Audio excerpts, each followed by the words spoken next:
What's going on, everybody? It's Joe again. And I'm Barone. Here's another episode of Lifecast. Roll the intro. Let's roll it.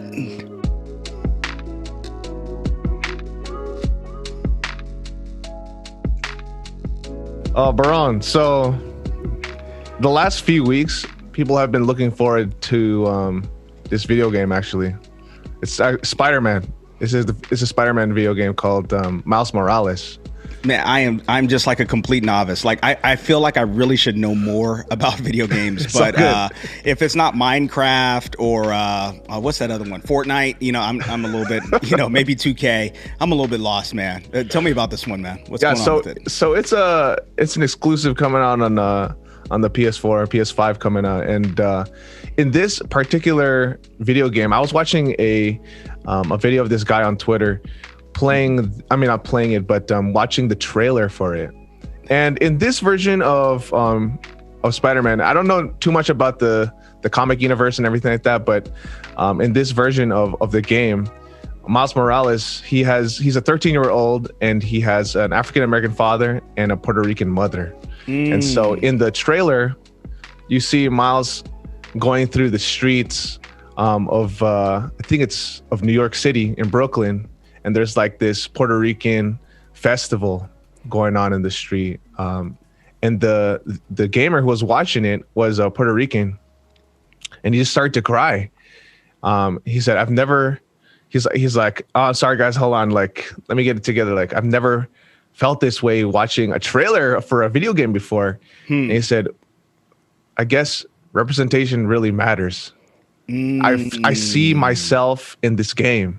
I see my culture. Like, these are things I grew up with. I'm seeing foods that I grew up with, like eating. I see some stores that I recognize, like, and that's a part of me in this game that, that the whole world gets to see, And I was thinking, I love that. I was thinking about like, wow, like that. Yeah, it's true. And so today let's talk a little bit about what the importance of diversity and representation is in, whatever we come to our mind right now. But let's talk about that for a sec. And there's so many different directions that this can take, and that's really cool that he saw that. As a matter of fact, the mere reality that seeing Puerto Rico there represented and the different things that he was familiar with connected so deeply with him. I can only imagine what it might mean to a lot of other Hispanics. And then buried in the middle of that is this almost kind of like this biracial type of thing, which is fascinating in its own right. But we'll jump into that maybe in another episode. Representation, it matters so much.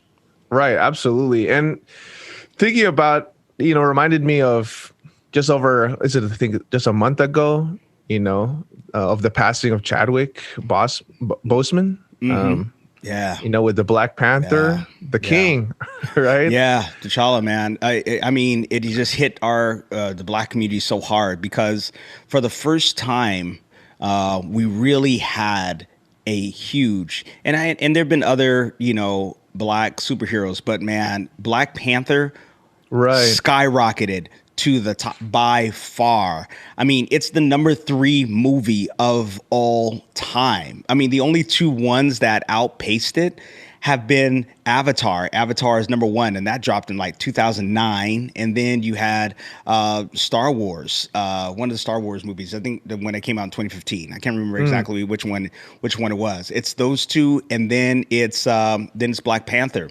$1.29 billion so far has come in, and I can only imagine how much more is going to come in since Chadwick Boseman's passing. Man, it's just a tragic loss.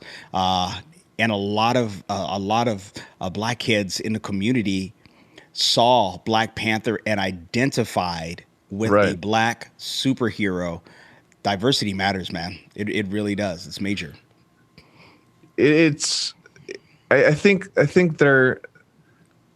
it's a reminder of like what the power of seeing yourself in popular media can do, right? And so for so long, you know, popular media has definitely not been diverse.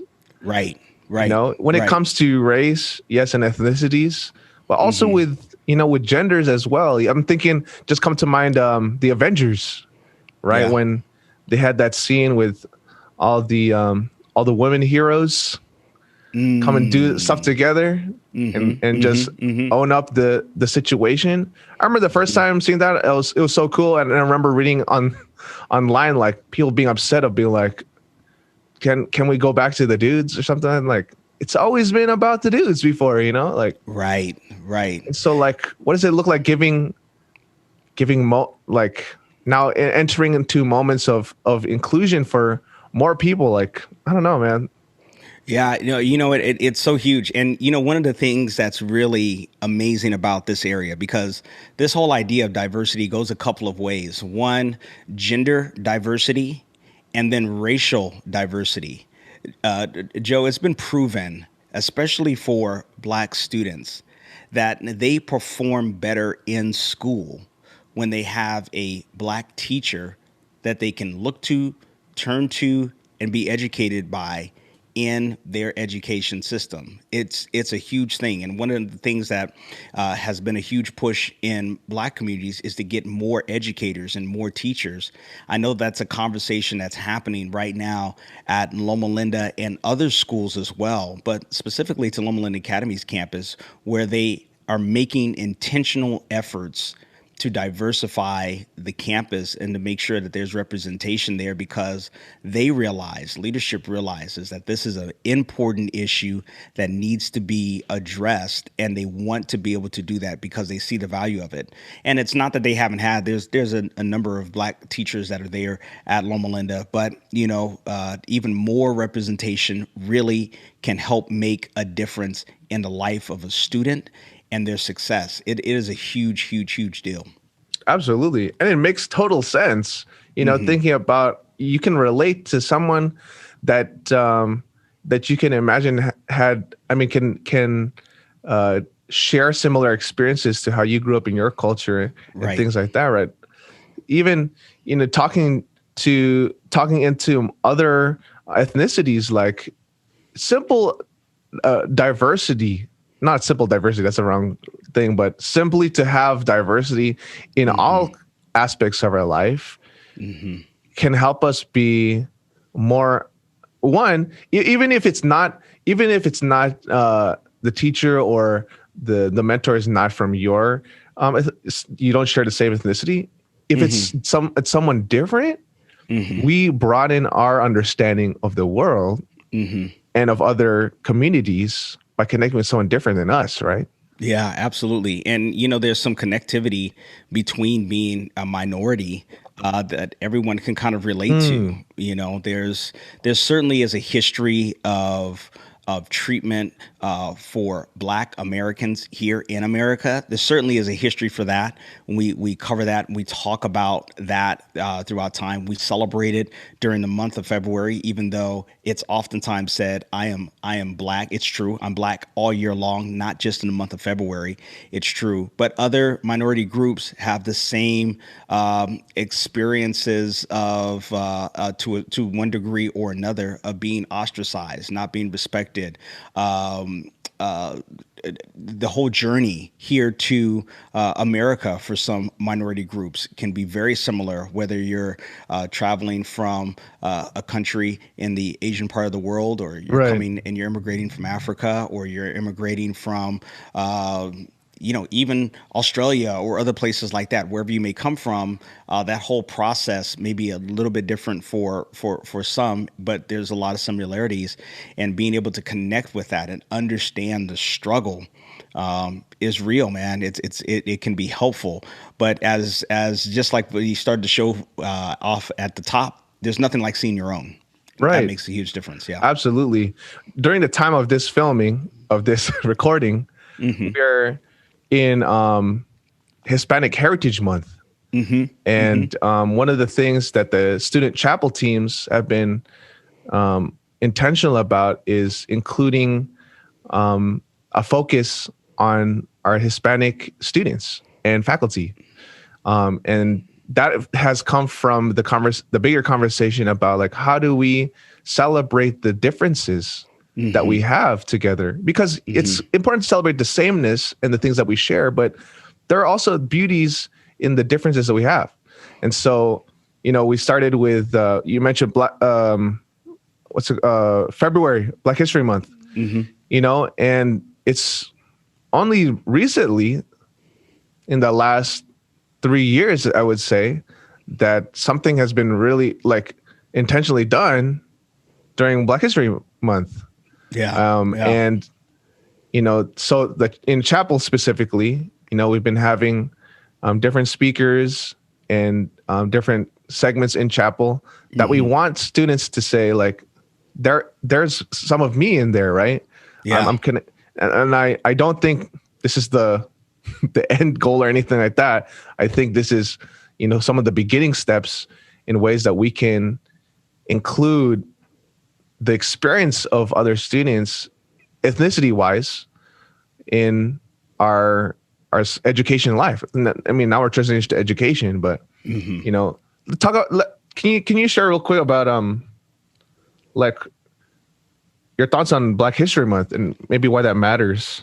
Yeah. It's a huge, first of all, I like to just give a shout out to you because I know that you've been leading and you're an intricate part of helping to make that happen there at Loma Linda Academy during Black History Month. And so I like to just celebrate what it is that you've been able to do. Appreciate it, man. This time, that time that's set aside during Black History Month is huge because we never want to forget history.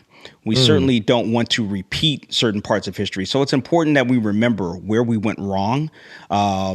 And then the triumphs about where we've come. There's a song that talks about that's well known that was sung during that time that said, we shall overcome someday. And this remembrance during the month of February, starting off with the birthday and the celebration of Dr. King's birthday in January, and then rolling into the month of February, a time where we can remember the historic achievements of Black Americans and the struggle that Black Americans have come through here in America, and to be aspirational about where it is that we are going. Now more than ever, we're seeing that remembrance and respect is being given even more so, where you're seeing our national leagues, whether that's the NBA or the NFL, they're singing Lift Every Voice and Sing, which is known as the Black National Anthem, which tells the story of the journey and the struggle and the battle of Black Americans through slavery to the point where we are now, where we know that there still is a long way to go. We certainly are not there. Racism takes on many different forms and fashions, but February is an incredibly important time of the year where we can remember, we can reflect, and we can visionize about the future as it pertains specifically to the Black community. And so that's why taking some time, pausing at the school level is so critical, especially to the Black students there at Loma Linda Academy. And it's important for a long time, Joe. I'll tell you this, that history wasn't always taught and shared about what Black Americans went through, because it just was either it was a tough subject to talk about. People just didn't want to deal with it. But it is a part of our history. We have to deal with that. We have to talk about it, and we have to do better. And so that's what that is all about. I also want to commend you taking the time to celebrate Hispanics during this month as well, because I can say that as I look at Loma Linda Academy, we're talking about diversity. Your principal is a woman, which is certainly diversifying leadership there on campus, but she is also Hispanic, Miss Valenzuela. I mean, it's just amazing to be able to see that there are some ideas about diversity being reflected at the leadership there at the school. Absolutely. Absolutely. You mentioned a few things I want to come back on to real quick. History for one, have you heard anyone say, well, slavery has been in the past, so, just move on?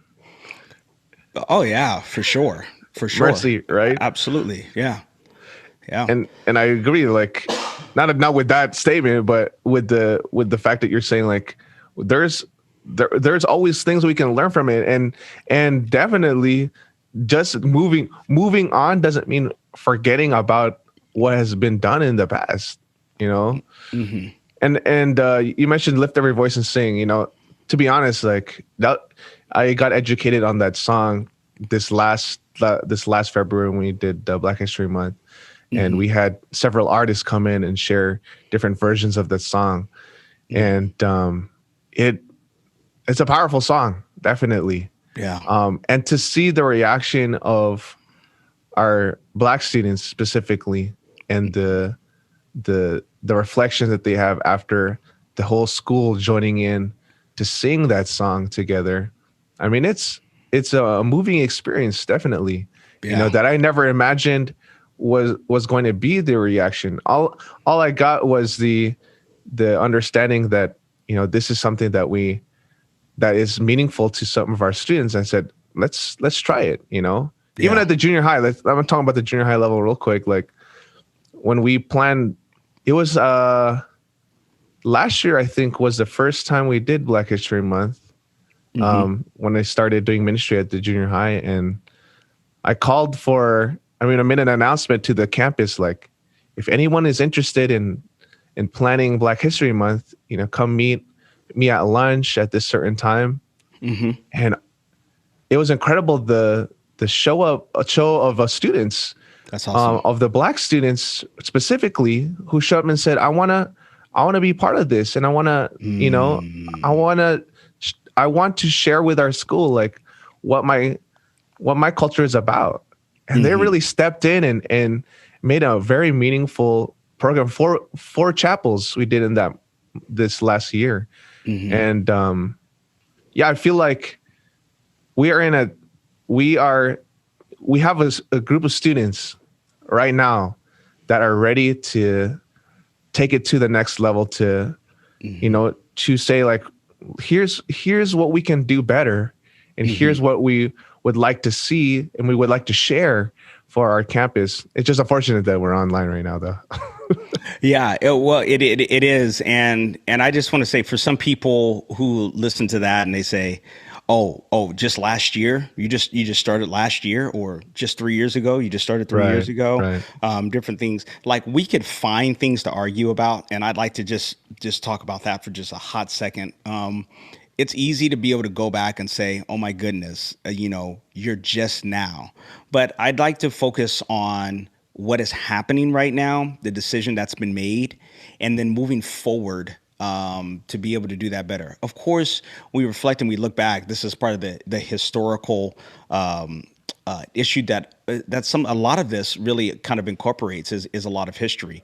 We don't want to kind of live in the negativity of that, but also bask in the positivity of the progress of it, and then continue to press forward. Make sure that it doesn't stop, which is why Sure, sure. one of the things that's awesome, and I can't wait, Joe, to be able to talk to the leaders of one of the brand new associations on Loma Linda's campus, which is the Black Student Association, Yeah. which was just voted, because it's going to be organizations like that to make sure that not only this year is better than ever, but for the years of leadership, for the next 15, 20, 30, 50 years, however forward, that every time that there isn't a forgetting and that there is a remembering, that it's done well, that it's quality. I'm really excited about where Loma Linda is going and heading, moving forward, because now we're getting even more buy-in, like you did at the junior high, and now at the high school, an organization, practice and leadership, and students that are being able to say, "Hey, look, we want to make sure that we represent the Black student body here." I think it's an exciting, exciting thing. Absolutely, absolutely, and we're looking forward to a future episode where we're going to be having conversations with some of those leaders from the BSA. I'm really looking forward to that. And thank you for mentioning, you know, the recent changes. You know, Hmm. in no way am I trying to say like, look, we got it now or something. Hmm. And no, like we're nowhere close am I wanting to portray that. I do want to say that, you know, we're trying small steps, and I'm hoping that anyone who has ideas for us, would love to consider and think about what we can do better to move forward here. But I know I'm completely and transparent, understanding that, we have not done well in the past. Yeah. We have not done well. I am hopeful, however, for something better to happen, especially with the new BSA and with students who are now being, not now being willing to do it, but now we have systems set in place to allow for more conversation and dialogue with how we can include more students in representation and diversity and inclusion.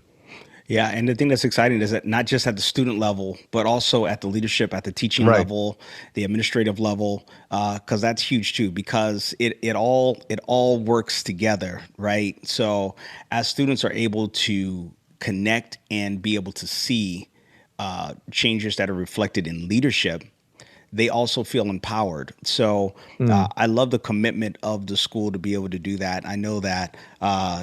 When I look, and people might not necessarily know, but when you look at the leadership structure, not necessarily just the teachers, you look at the leadership structure. I mean, there are 3 women that are in leadership over there at Loma Linda. Julie over at the children's center. You have Kase, who is the principal for the junior high, and then you have Yvette. Give me Kase. I can't remember Kase's last name. My goodness, I'm just calling her by. Her first name is Kase Vunileva.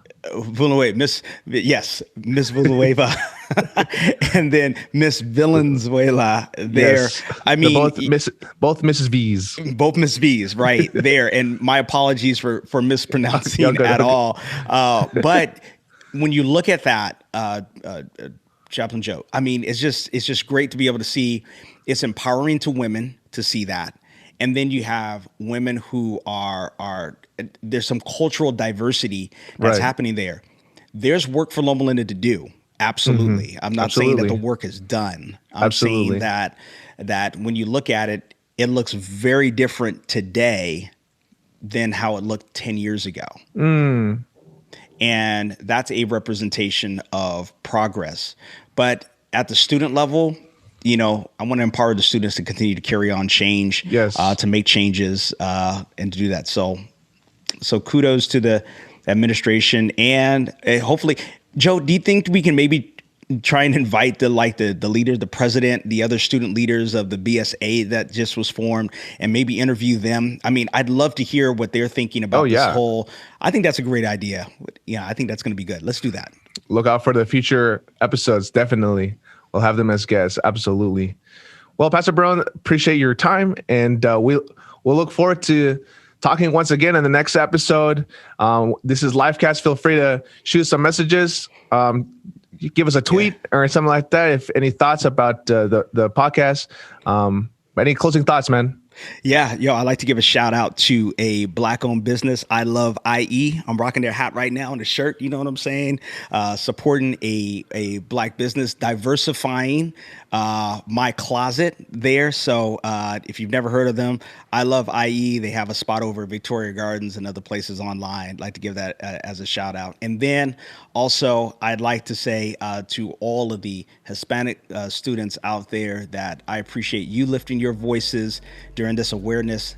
There are things that I can learn about your culture, and I'm glad to partner with you all and to learn more about Hispanic awareness, because you all are a valued community, not just in California, not just in the Adventist Church, but there at Loma Linda Academy. And then, of course, a big congratulations to BSA, the Black Student Association that started. Really looking forward to it. As a matter of fact, one of the sponsors, one of the advisors, I should say, let's go for that club. So I am pumped about that. I'm really excited. Can't wait to see how the leadership forms and what those students are going to do there on campus. It's going to be dope. Ron, appreciate you. We'll catch y'all in the next episode. Peace.